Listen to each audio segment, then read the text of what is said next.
So far, you have learned how to use some of the built-in functions in Python, such as print, round, and so on. In this section, you're going to learn how to write your own functions. Now, you might ask, but why do we even need to write our own functions? Well, when you build a real program, that program is going to consist hundreds or thousands of lines of code. You shouldn't write all that code in one file like we have done so far.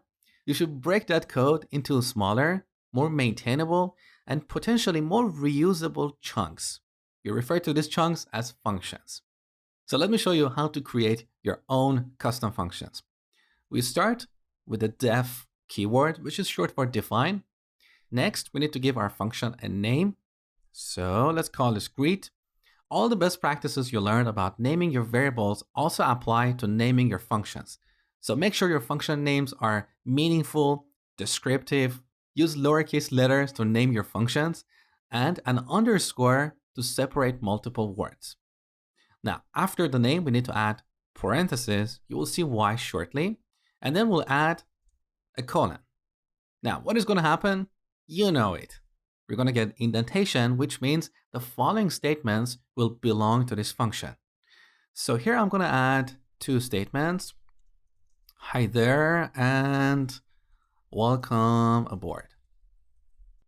Both these lines belong to this function because they're indented. Now we're done with this function. We need to call it. So we remove the indentation and we add two line breaks after this function. This is what PEP 8 recommends to keep our code clean and maintainable.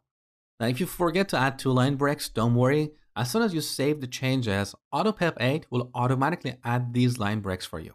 Let me show you. So I'm going to remove these line breaks and call this function greet with parentheses, just like how we call the built-in functions. Now save the changes. There you go. So we get two line breaks after our function. Now let's run this program. So we get these two messages on the terminal.